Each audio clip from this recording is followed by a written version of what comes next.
जय भीम। मैं रवि रविंद्र, विधानसभा अध्यक्ष, बहुजन समाज पार्टी कसडोल। मान्यवर साहब कांशीराम जी ने एक बात कही कि देने वाले समाज में लाल पैदा होते हैं और मांगने वाले समाज में दलाल पैदा होते हैं। सामाजिक संगठन के नाम पर जो मुखिया बनकर बैठे हैं, जो समाज को चुनाव के वक्त में उनके हाथों में बेचने का काम करते हैं, जो समाज का सबसे ज़्यादा नुकसान करते हैं, जो मनुवादी पार्टी जिनके खिलाफ हमारी लड़ाई है, उनके सामने ये सामाजिक संगठन के जो मुखिया हैं वो नतमस्तक हो जाते हैं।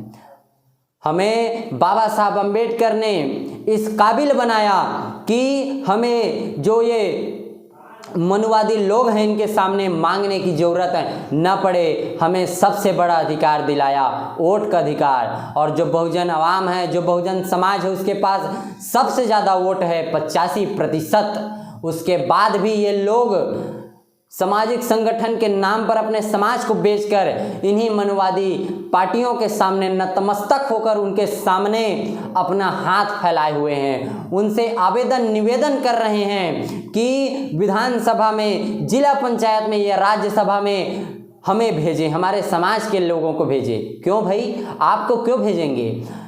आपने इनके सामने कभी भी इस बात को खड़ा ही नहीं किया कि आपके वोट की बदौलत वो चुनते हैं, बल्कि उन्हें ये लगता है कि वो पैसों की बदौलत से सरकार में आते हैं। वो लोग जब जीत कर जाते हैं तब वो इस बहुजन समाज की तरफ मुड़कर भी नहीं देखते। और जो सामाजिक संगठन के नाम पर जो मुखिया बने बैठे हैं, इनको सिर्फ एक लॉलीपॉप दे देते हैं। आपको याद होगा कि जो पंजाब है वहाँ 32% एसी आबादी है। वहाँ आम आदमी पार्टी की सरकार बनती है जो बार बार बाबा साहब अम्बेडकर का नाम लेती है, मगर जब राज्यसभा में भेजने का बारी आता है तब वहाँ की जो आम आदमी पार्टी है, जो मनुवादी पार्टी है, वो किसी भी बहुजन समाज के SC ST OBC समाज के किसी भी लोगों को राज्यसभा के लिए मनोनीत नहीं करती।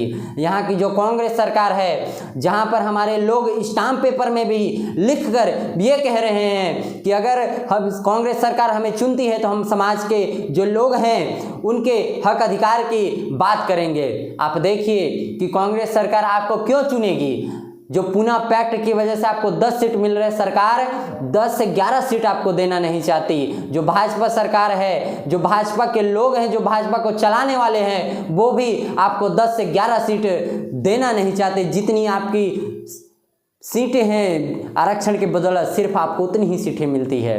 बाबा साहब के बच्चे अभी भी इन मनुवादी पार्टी के गुलाम बन बैठे हैं। और जो मुखिया लोग हैं ये चंद पैसों में बिक कर अपना घर चला रहे हैं। साथियों, मांगने की ज़रूरत नहीं है, बल्कि देने वाले बने, क्योंकि मांगने वाले सिर्फ मांगते ही रह जाते हैं और जो देने वाले हैं वो सिर्फ देने का ही काम करते हैं। मांगने वाले आप मत बने, बल्कि देने वाले बने।